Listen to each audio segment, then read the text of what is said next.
Pode usar as Bíblias que estão nos bancos. É o primeiro livro do Novo Testamento, o último capítulo.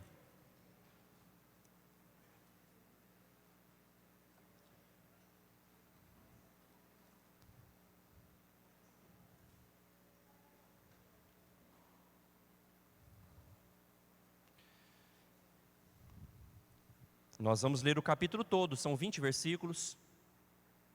Mantenha a sua Bíblia aberta durante a exposição. Vocês acharam? Assim diz a palavra de Deus, Mateus 28. Passado o sábado, no começo do primeiro dia da semana, Maria Madalena e a outra Maria foram ver o túmulo. E eis que houve um grande terremoto, porque um anjo do Senhor desceu do céu. E aproximando-se, removeu a pedra e sentou sobre ela. O aspecto dele era como um relâmpago, e a sua roupa era branca como a neve. E os guardas, com medo do anjo, tremeram e ficaram como se estivessem mortos. Mas o anjo, dirigindo-se às mulheres, disse: Não tenham medo. Sei que vocês procuram Jesus que foi crucificado. Ele não está aqui. Ressuscitou, como tinha dito. Venham ver onde ele jazia. Agora, vão depressa e digam aos seus discípulos que ele ressuscitou dos mortos e vai adiante de vocês para a Galileia. Lá vocês o verão. É como acabei de dizer a vocês. E retirando-se elas apressadamente do sepulcro, tomadas de medo e grande alegria, correram para anunciar isso aos discípulos. E eis que Jesus veio ao encontro delas e disse: Salve! E elas, aproximando-se, abraçaram os pés dele e o adoraram. Então Jesus lhes disse: Não tenham medo. Vão dizer aos meus irmãos que se dirijam a Galileia e lá eles me verão. Enquanto elas iam, eis que alguns da guarda foram à cidade e contaram aos principais sacerdotes tudo o que havia acontecido. Reunindo-se eles em conselho com os anciãos, deram grande soma de dinheiro aos soldados, recomendando-lhe: Digam isto, os discípulos dele vieram de noite, enquanto estávamos dormindo, e roubaram o corpo. E, se isto chegar ao conhecimento do governador, nós o convenceremos e faremos com que vocês não tenham maiores preocupações. Os soldados receberam o dinheiro e fizeram como tinham sido instruídos. Essa versão se espalhou entre os judeus até o dia de hoje. E os 11 discípulos partiram para a Galileia, para o monte que Jesus lhes havia designado. E quando viram Jesus, o adoraram, mas alguns duvidaram. Jesus, aproximando-se, falhou-lhes, dizendo: Toda a autoridade me foi dada no céu e na terra. Portanto, vão e façam discípulos de todas as nações, batizando-os em nome do Pai, do Filho e do Espírito Santo, ensinando-os a guardar todas as coisas que tenho ordenado a vocês. E eis que estou com vocês todos os dias, até o fim dos tempos. Vamos orar mais uma vez? Senhor Deus, aqui o Senhor prometeu que estaria com seus discípulos até o final, então esteja comigo hoje, esteja com meus irmãos, ministrando no coração as verdades que esse capítulo nos traz. Aviva o nosso coração para te servir. Em nome de Jesus eu oro. Amém. Quem aqui já teve o susto de você chegar no estacionamento e você não encontrar o seu carro? Algumas pessoas. Mas eu acho que é porque você esqueceu onde você tinha estacionado, né? Isso aconteceu comigo, o susto, né? Você estacionou o carro e esqueceu onde. Pensa, poxa, roubaram meu carro, vou ter que acionar o seguro e dar o maior trabalho. Você foi procurar algo que não estava ali. Outro dia foi interessante em casa, que o Lucas, meu filho mais novo, estava dormindo. E daí a Sharon falou que ia sair e ia deixar ele dormindo para me olhar. Daí ela pegou e levou ele, e diz ela que me avisou que tinha levado ele, eu não percebi. Daí eu fui procurar o bebê dormindo na cama e ele não estava. Fiquei em desespero, esse menino sumiu aqui nesse apartamento. Meus irmãos, parece engraçado e cômico, mas é basicamente isso que aconteceu naquele dia. Essas mulheres tinham certeza que Jesus estava lá naquele determinado local e Jesus não estava. Vai dizer que era passado o sábado, ou seja, após o descanso terreno, agora essas mulheres, elas iriam ver e encontrar no domingo o descanso eterno. Jesus é o nosso sábado, Jesus é o nosso descanso eterno. Por isso hoje nós guardamos o domingo, não mais o sábado. Essas mulheres vão ali, diz que eram duas, lembra do nome delas? Maria Madalena e Maria. Isso é importante porque diz, meus irmãos, que na lei judaica, um testemunho só valia se tivesse pelo menos duas pessoas dizendo a mesma coisa. Então até nisso, até nesses detalhes, Deus provê que vão lá duas pessoas, duas mulheres, tentando ver Jesus. Essas mulheres tão fiéis, elas foram fiéis a Jesus até o final. Quem lembra da semana passada, diz que elas estavam seguindo Jesus desde a Galileia e elas estavam ali testemunhando a crucificação e a morte de Jesus. Mulheres fiéis a Jesus até o final, e agora vão ser as primeiras a ver o Cristo ressurreto. Essa Maria Madalena, é importante citarmos, em Lucas capítulo 8, versículo 2, diz que ela era tão grata por Jesus, porque Jesus expulsou dela 7 demônios. Essa mulher foi tão abençoada, ela foi tão amada por Jesus, que a partir disso, a partir da sua libertação, a partir de Jesus amá-la, ela nunca mais deixou de andar atrás de Jesus. Diz que Maria Madalena começou a seguir Jesus desde a Galileia até onde Jesus foi morto. Mais de 100 quilômetros, essas mulheres caminharam atrás de Jesus. E diz que elas serviam Jesus com seus bens. Essas mulheres que financiavam, que eram mantenedoras do ministério de Jesus e dos discípulos. Semana passada, então, o nosso tema foi que Jesus morreu. Essa semana o tema é muito simples também como a semana passada. O tema é: o Filho de Deus ressuscitou. Basicamente isso. O Filho de Deus ressuscitou. E isso vai fazer total diferença na nossa vida e naquilo que nós vamos fazer a partir dessa verdade. Quero trabalhar então 3 pontos. Primeiro, que Jesus está vivo.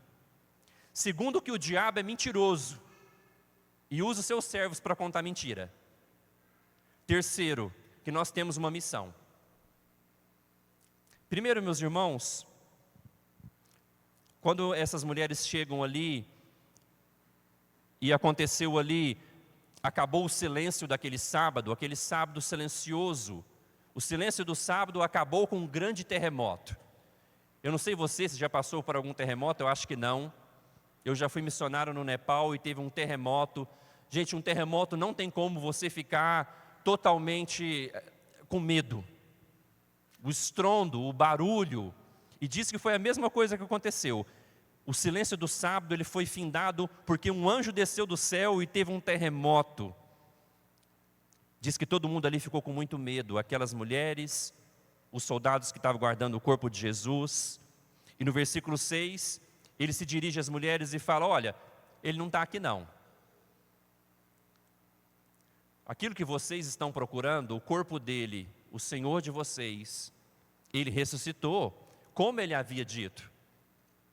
Veja a incredulidade, a dificuldade da gente crer. Jesus ele tinha dito várias vezes que ele ia ressuscitar. Daí o anjo fala a mesma coisa: olha, como ele havia dito para vocês. E me espanta também os discípulos que eram mais chegados a Jesus não irem lá ver, porque Jesus também falou para eles várias vezes que ele ia ressuscitar. Meus irmãos, Jesus está vivo. Um anjo comunica isso.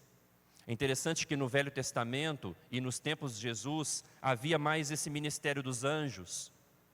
Até no começo da igreja, também no tempo dos apóstolos. Mas depois parece que o trabalho dos anjos foi diminuindo. E agora que nós temos a Escritura, parece que isso não é necessário mais. Eu, por exemplo, nunca ouvi um anjo, ou nunca vi nenhum. Hoje nós ouvimos a Deus pela Escritura. Mas o que esses anjos falam, meus irmãos, e o que aconteceu, esse anjo fala, é que Jesus de fato está vivo. E entender, meus irmãos, a ressurreição vai fazer total diferença em como nós vamos viver. Qual que é a importância da ressurreição? Imagina se não tivesse ressurreição e apenas Cristo paga pelos nossos pecados na cruz. Nós iríamos morrer perdoados. Morrer perdoados é bom, mas significaria que nós continuaríamos mortos também. Então, se não tem ressurreição, a nossa salvação seria meio que 50%. Seríamos perdoados, mas mortos perdoados. Mas a ressurreição nos traz essa esperança de que, mesmo que nós morramos, aquele que nele crê, viverá com ele eternamente. Então, a ressurreição de Jesus é a nossa ressurreição também. A importância da ressurreição, meus irmãos, é que se Jesus não ressuscita, ele não venceria todos os seus inimigos. Ele não venceria o inimigo da morte. A importância da ressurreição é que nós hoje estaríamos sem esperança. Se Jesus não tivesse ressuscitado, a gente estaria perdendo o tempo de estar aqui hoje. A gente estaria perdendo o nosso tempo, porque se nós não temos um Deus vivo, Ele nem pode receber a nossa adoração. Então, se Jesus não ressuscita, você estaria se perdendo o seu tempo de estar aqui hoje, ouvindo essa pregação. Em 1 Coríntios capítulo 15, versículo 14, o apóstolo Paulo diz: e se Cristo não ressuscitou, é vã a nossa pregação, e é vã a fé que vocês têm. Então, meus irmãos, entender e crer na ressurreição faz toda a diferença, para que nós possamos viver com essa esperança eterna. Eu acho interessante também que na ressurreição de Jesus, Ele está consertando as consequências do pecado. Porque se o salário do pecado é a morte, como diz Romanos 6, 23, na ressurreição Jesus está consertando o maior dano que o pecado trouxe para mim e para você. Jesus está redimindo e consertando tudo na sua obra. Mas, meus irmãos, nós sabemos que não é vão a nossa pregação, a nossa esperança, estarmos aqui hoje. Nós não estamos perdendo o nosso tempo, não é vão. Por quê? Porque nós cremos que de fato Ele ressuscitou. Nós não vimos Jesus como essas mulheres e como os discípulos, mas como diz o apóstolo Pedro, no primeiro capítulo, versículo 8, ele fala: mesmo sem tê-lo visto, vocês o amam. Mesmo não o vendo agora, mas crendo nele, exultam com alegria indescritível e cheio de glória. Nós não vimos, mas nós cremos. Inclusive Jesus disse que mais bem-aventurado é não ver e crer. Mas por que nós cremos, meus irmãos? Porque a Escritura diz. Mateus capítulo 28 está dizendo que Jesus ressuscitou. Então nós cremos na Escritura. E se a Escritura diz que Jesus ressuscitou, nós cremos. Nós não precisamos ver. O próprio apóstolo Paulo disse em Romanos 10, 17, a fé vem por ouvir. Ouvir a pregação por meio da palavra de Cristo. E eu diria, meus irmãos, que a ressurreição de Jesus, ela seria agora os nossos óculos. Óculos seria mais ou menos aquilo que você coloca, né? Para ampliar a sua visão. A ressurreição de Jesus seria a nossa cosmovisão, o óculos, a maneira que nós vamos ver a vida agora. Que sem a ressurreição nós não teríamos esse óculos, essa cosmovisão. Por exemplo, se nós temos a certeza da ressurreição de Cristo e a nossa, nós não precisamos temer as más notícias. E não precisamos temer, inclusive, a própria morte. Se você tem o óculos da ressurreição, você não precisa temer a morte. Você não precisa temer as más notícias que podem vir esse ano, essa semana talvez. Com os óculos da ressurreição, nós vamos buscar agora aquilo que é eterno. Porque essa vida é passageira, nós logo morreremos. Quando eu falo logo, talvez você pense assim, eu vou viver talvez 40, 50 anos, 60 anos. Isso é logo, isso é pouco, perto da eternidade. Então, se nós colocamos os óculos da ressurreição, ampliando a nossa cosmovisão, nós vamos buscar agora aquilo que é eterno. E um outro impacto da ressurreição na nossa vida. é que se Cristo ressuscitou, Ele está vivo, então agora eu posso e devo me relacionar com Ele. Eu posso e devo me relacionar com o meu Senhor, o meu Salvador, Ele está vivo. E isso, meus irmãos, é a grande diferença do cristianismo. Todo líder de alguma religião, ele viveu, iniciou a sua religião e morreu. Apenas o cristianismo tem o seu líder, o seu Deus, que se fez homem, morreu e ressuscitou. Então, quando a gente coloca o óculos da ressurreição, a nossa vida vai ser diferente. Nós não vamos temer a morte. Nós vamos buscar aquilo que é eterno. Nós vamos agora nos relacionar com Ele, porque se Ele está vivo, Ele quer se relacionar com a gente. Meus irmãos, hoje eu não sei como que está o seu coração. Se você está aflito pelas coisas da vida, se você está temendo más notícias, se você está buscando coisas eternas ou não, mas eu quero te desafiar hoje a olhar a vida pela cosmovisão, pelos óculos da ressurreição. Talvez seu coração está até aflito, mas que a ressurreição de Cristo hoje impacte a sua cosmovisão para que o seu coração possa descansar. Porque Cristo ressuscitou, e se isso é verdade, se você crê no que está na Escritura, isso vai fazer toda a diferença do jeito que você vive. Mas, meus irmãos, para aquelas pessoas, elas tiveram a bênção de ver o Senhor ressurreto. No versículo 9 diz que depois do anjo falar, quando elas vão contar para os discípulos, o próprio Jesus aparece para elas e fala para elas, salve. Salve seria uma expressão mais ou menos com... Você já viu o bom dia, o boa tarde, o boa noite da Dona Adélia? É aquele, boa tarde, boa noite, animado. O salve seria mais ou menos isso. Jesus aparece para aquelas mulheres e fala, salve, eu estou aqui. E qual é a primeira reação daquelas mulheres? A Bíblia relata que elas abraçam o pé de Jesus. Significa que elas se dobraram perante Jesus e elas adoram Jesus. É a reação natural delas. E Jesus fala para elas, vão dizer aos meus irmãos, que eu vou encontrar com eles na Galileia. Jesus marca um encontro com eles na Galileia, com os 11. Ao ler aqui, chamou a atenção e tocou o meu coração Jesus falar, vão dizer aos meus irmãos. Jesus chama os seus discípulos, Jesus chama o seu povo, Jesus chama eu e você de irmãos. Isso tocou o meu coração. Jesus fala, vai falar para eles que eu também vou encontrá-los. E daí, meus irmãos, no versículo 16, quando Jesus encontra com eles, acontece a mesma coisa no versículo 17. Quando eles viram Jesus, eles adoram Jesus. Ninguém que reconheceu quem Jesus é, não se prostrou perante Ele.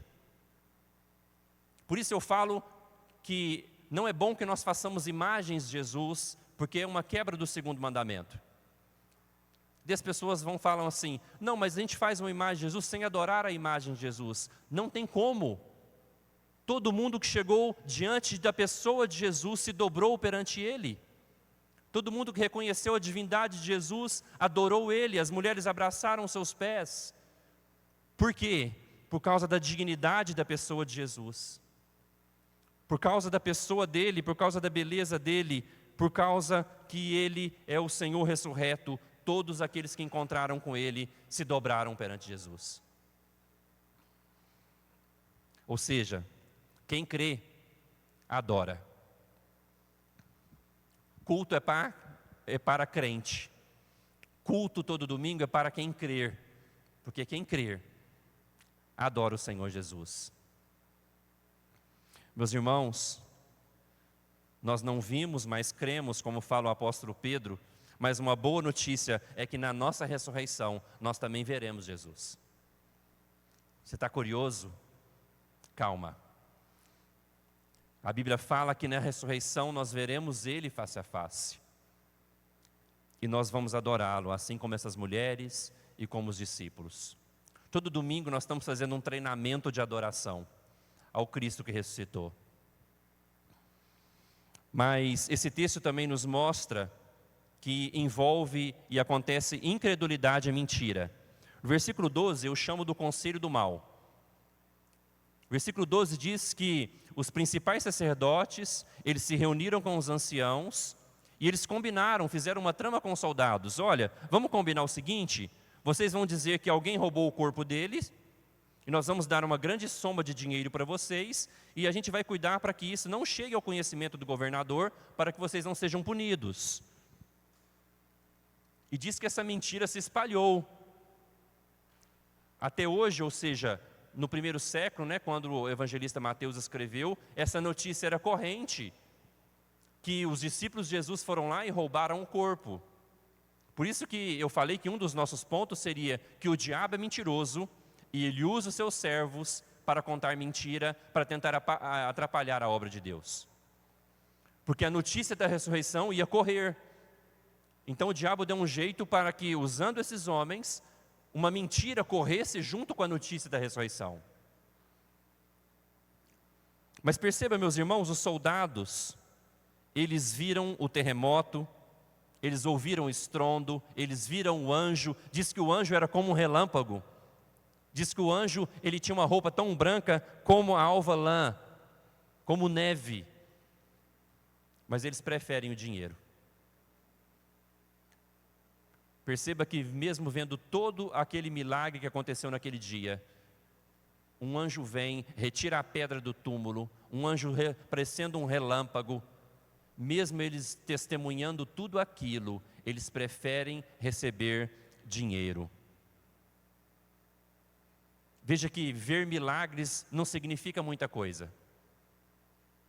Eles viram grandes milagres ali, mas não creram e preferiram dinheiro. Diferente dos soldados que estavam vendo a crucificação de Jesus, que quando eles viram que Jesus morreu, o centurião disse, verdadeiramente este era o Filho de Deus. Esses soldados agora, eles não creem no Senhor. Porque a condenação é esta, que a luz veio ao mundo, mas os homens amaram mais as trevas do que a luz, porque as suas obras eram más. João 3,19. Eles tiveram contato com a luz, eles puderam crer no Senhor, mas a Bíblia fala que os homens amam mais as trevas do que a luz. Eles amaram o dinheiro. Eles amaram a mentira e publicaram essa mentira. Por isso que eu falo que foi um plano do diabo para tentar conter a mensagem da ressurreição. O diabo sempre vai tentar atrapalhar a obra de Deus com mentiras, para tentar conter a mensagem do Evangelho, para tentar conter a mensagem da ressurreição. E veja que o diabo promete duas coisas. Um certo consolo, que eles não teriam problemas com o governador, porque o corpo foi roubado, eles eram responsáveis por aquele corpo que foi roubado, isso na mentira, E o diabo oferece também dinheiro para as pessoas. Mas, meus irmãos, nós sabemos que essa notícia não prevaleceu. Porque Jesus, ele dá um comando, ele tem uma missão para os seus discípulos. A notícia da ressurreição, ela prevaleceu sobre a mentira daqueles soldados com o conselho do mal. A notícia da ressurreição prevaleceu. Por quê? O versículo 19 nos fala por quê. 18 e 19. Jesus disse, aproximando-lhes, falou-lhes, dizendo, toda autoridade me foi dada no céu e na terra. Portanto, vão e façam discípulos de todas as nações, batizando-os em nome do Pai, do Filho e do Espírito Santo. Por que, meus irmãos, que 11 homens conseguem ter uma mensagem que prevalece da mentira do conselho dos anciãos? Por que esses 11 homens fracos, sozinhos ali, por que eles conseguem pregar e essa mensagem ganha todo o Império Romano? Essa mensagem ela vai passando de geração em geração. Qual que é o segredo, meus irmãos, dessa missão deles ter dado certo? A autoridade de Jesus Cristo. Jesus fala: toda a autoridade do céu e da terra me foi dada. Jesus comanda o exército celestial dos anjos, Jesus comanda o exército terreno, a igreja. Porque Jesus tem toda a autoridade, a mensagem da ressurreição ganhou da mentira de Satanás. E hoje, inclusive, nós estamos aqui. O Império Romano tentou parar a igreja, perseguiu a igreja, aqueles homens fracos. Sempre a igreja foi perseguida, a igreja foi tendo problemas depois, durante os séculos, mas sempre Deus levantou homens para trazer a igreja de volta para a Escritura. A mensagem da ressurreição chegou inclusive até nós aqui. A mensagem da ressurreição, meus irmãos, está sendo espalhada pelo mundo todo, por causa da autoridade do Senhor Jesus Cristo. Eu fui missionário no Timor-Leste, e eu fui fazer um trabalho numa ilha da Indonésia, que é pertinho ali. E daí eu fiz um trabalho numa ilha e os irmãos falaram: olha, na outra ilha tem alguns irmãos da nossa igreja. 2 horas de barco, eu morrendo de medo. E essa ilha era tão remota, chamada Polorote. Depois você pesquisa no Google. Polorote é o nome da ilha. E eu pensando assim: eu acho que eu vou ser o primeiro missionário estrangeiro que vou pisar nessa ilha. Cheio de orgulho. Cheguei lá, já tinha uma igreja reformada holandesa que chegou lá no século XVIII. Essa mensagem, meus irmãos, foi indo nas pequenas ilhas remotas. Chegou até pelos puritanos na Escócia, depois Estados Unidos da América, a igreja presbiteriana, Brasil. Ninguém pode parar essa mensagem. Por quê? Por causa da autoridade de quem comissionou a igreja, do Senhor Jesus Cristo. Isso é muito confortador e encorajador para nós. Pelo menos para mim, você não acha? Nós somos chamados para viver o Evangelho e pregar o Evangelho na autoridade daquele que tem toda a autoridade. Qual a chance disso dar certo? 100%. Mas você fala assim: mas nem todo mundo vai crer. Todo aquele que foi destinado para crer vai crer. Essa missão, meus irmãos, tem todo o sucesso. Por quê? Por causa de nós? Não, apesar de nós. Porque quem comissionou a igreja? A nossa igreja é uma igreja apostólica. A missão para os apóstolos é a missão para a igreja hoje, de ir por todo mundo, de pregar o Evangelho. Foi Jesus Cristo que nos comissionou. Algo muito confortador também é que nós podemos acessar aquele que tem toda a autoridade. Através do quê? Da oração. Nós podemos dobrar o nosso joelho, porque o véu foi rasgado, lembra da semana passada? Em qualquer lugar, acessar através da oração aquele que tem toda a autoridade. Portanto, meus irmãos, a ressurreição de Jesus, ela é maravilhosa, porque ela significa muita coisa para nós. Mas a ressurreição de Jesus também é agora que nós temos uma missão. Nós somos uma igreja apostólica, nós temos uma missão, e a tarefa da igreja é fazer discípulos. A tarefa da igreja, quando ele vai falar ir por todas as nações, no grego seria ir por todas as etnias. A tarefa da igreja é adorar a Jesus e fazer discípulos. A tarefa da igreja não é de cunho social, embora podemos fazer. Podemos ter um time de futebol, podemos ensinar costura, podemos ensinar as crianças a música, mas tudo isso é periférico. A principal tarefa da igreja é pregar o Evangelho e batizar pessoas. A principal tarefa da igreja é que pessoas que creiam em Jesus, no Cristo morto e ressurreto, sejam inclusas na igreja por meio do batismo em nome da Trindade. Essa é a nossa principal missão. E daí no versículo 20, o Senhor Jesus fala que a nossa missão também é ensinar as pessoas a guardar agora todas as coisas que Ele tem ordenado. Então, o que seria fazer discípulos? O que seria um discípulo de Jesus? É alguém que aprendeu a obedecer Jesus. A tarefa da igreja ao batizar pessoas é ensinar pessoas a obedecer Jesus. Esse é o propósito da igreja. Esse é o propósito que nós estamos aqui. Nós estamos aqui para adorar o Jesus ressurreto, como essas mulheres, os discípulos, quando encontram Ele. Nós estamos aqui para pregar o Evangelho. E nós estamos aqui para ensinar pessoas, para que essas pessoas que são discípulos de Jesus aprendam a obedecê-lo. O propósito para Deus, já viu aquilo, a gente? Qual que é o propósito de Deus para a minha vida? O propósito de Deus para a sua vida é que você obedeça ao Senhor Jesus Cristo. E Ele vai falar, ensinem eles a guardar todas as coisas que eu vos tenho ordenado. Então, alguém que foi discipulado, que já obedece a Jesus, agora ele tem a tarefa também de ensinar outros a obedecer a Jesus. Todos devem estar engajados nessa tarefa. E nessa tarefa ele promete o que para nós? Eis que estou com vocês todos os dias, até o fim dos tempos. Por isso que eu falei, meus irmãos, não tem como essa tarefa não dar certo.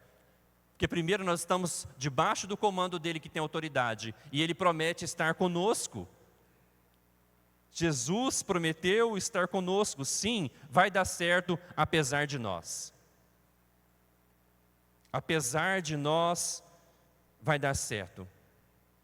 Apesar das nossas imaturidades, apesar dos nossos pecados, apesar da nossa falta de compromisso, apesar de nós, Jesus vai povoar os céus. Em Apocalipse capítulo 5 fala que vai ter gente de toda tribo, língua, povo e nação. Vai ter gente de toda a ilha que nem um missionário pisou. Vai ter gente de lá das tribos indígenas que nem um missionário teve contato ainda com eles. Vai dar certo, porque Jesus é que comissiona essa missão. Apesar de nós, apesar da nossa falta de compromisso. Às vezes, meus irmãos, nós poderíamos estar gastando o nosso tempo, o nosso esforço como igreja para alcançar as pessoas. Mas a gente tem que gastar esforços com coisas pequenas, por causa da nossa falta de compromisso. Às vezes a gente tem que ficar preocupando para os irmãos simplesmente virem no culto, sendo que nós poderíamos estar preocupados com os perdidos, em ir nos hospitais, com muitas outras coisas. Mas vai dar certo. Mas eu não sei se você sabe que ainda existem, estima-se, que cerca de 2 bilhões de pessoas nunca ouviu sobre a morte e ressurreição de Cristo, sabia? Cerca de 2 bilhões, não é milhões não, bilhões de pessoas nunca ouviram sobre a morte e ressurreição de Cristo. Toda a igreja, meus irmãos, deve ser uma igreja missionária. Veja que o último comando de Jesus, quando ele aparece para os seus discípulos, a ordem dele, para os seus discípulos, é uma ordem missionária. Toda a igreja deve ser uma igreja missionária. Mas para que uma igreja seja missionária, todo cristão tem que estar engajado nessa missão. Todo cristão tem que ser uma espécie de missionário. Porque como o apóstolo Paulo diz em Romanos 10, como eles vão crer se não há quem pregue? Nós precisamos de pessoas para enviar. Nós precisamos de jovens para enviar para o campo missionário. Ou casais, ou adultos. Nós precisamos de dinheiro, meus irmãos, para enviar missionários, para investir em missões. Pra você ter uma ideia, um missionário vivendo de forma simples num país asiático, custa $2.000 para uma família. É caro. Nós precisamos de fazer primeiro aqui para que nós possamos enviar pessoas e ir também alcançar outros povos. Porque se a gente não faz aqui, é hipocrisia a gente querer fazer lá fora. Não é verdade? Nós estamos começando.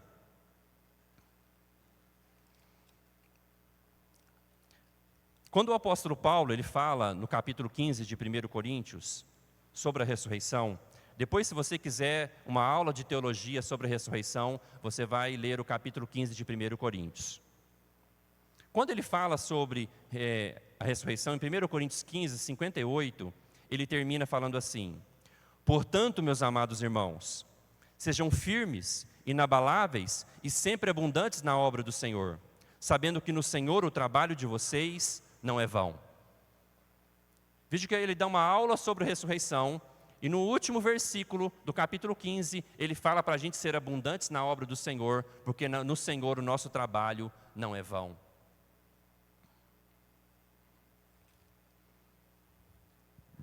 Meus irmãos, hoje nós vimos aqui no capítulo 28 de Mateus, que isso é verdade. Sim, Jesus está vivo. E se você está com algum medo, como aquelas mulheres ficaram com medo de encontrar Jesus, permita hoje que a verdade da ressurreição invada os medos do seu coração. Vocês estão me entendendo? Permita hoje que a verdade da ressurreição invada os temores do seu coração. Jesus fala para elas: não tenha medo, eu estou aqui, eu ressuscitei. Porque nós somos o povo dessa esperança viva. Sim, o nosso ressuscitou, então com esses óculos da ressurreição, agora nós não tememos mais, nem a morte. Com os óculos da ressurreição, agora nós vamos buscar aquilo que é eterno. Com os óculos da ressurreição, nós vamos agora viver para a glória dEle, esforçando ao máximo para que nós possamos cumprir a grande comissão, que é de alcançar pessoas. Toda a igreja deve estar envolvida. E diante dessa comissão, nós queremos batizar pessoas. Se você ainda não é batizado aqui, que está aqui me ouvindo hoje, obedeça a Jesus, seja batizado em nome da Trindade. Nós queremos ensinar você a obedecer Jesus, então participe das programações. Nós queremos enviar missionários. Quem vai? E quem vai enviar os missionários? A igreja. Esse é o último comando de Jesus, meus irmãos. Eu termino essa mensagem desafiando a você a se relacionar com Ele que está vivo, desafiando a você buscar aquilo que é eterno e desafiando a você se engajar na grande comissão, porque esse foi o último comando de Jesus para a sua igreja. Oremos.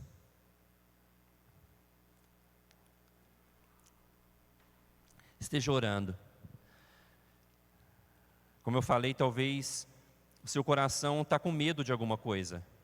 Deixe a verdade da ressurreição hoje tirar os seus medos.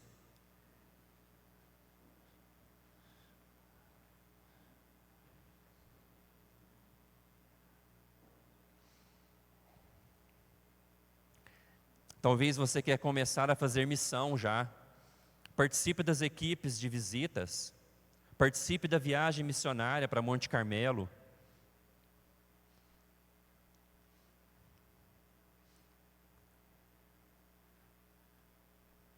Talvez você quer ser um discípulo de Jesus.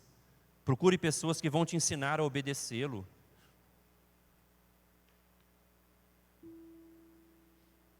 Acesse agora a autoridade dele e peça para que ele toque o seu coração. Vista hoje o óculos da cosmovisão da ressurreição e viva a partir disso. Ore por você agora.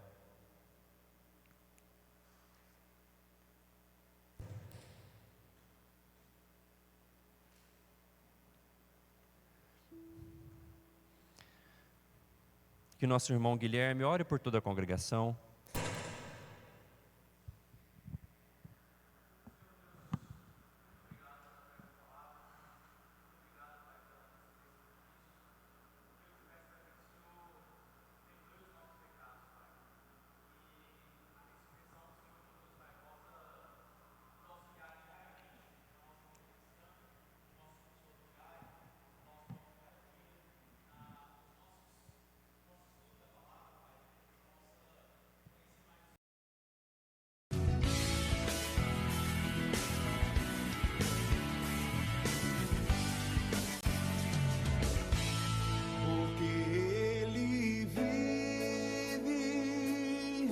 Posso crer no amanhã, porque Ele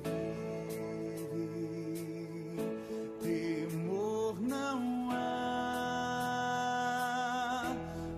mas eu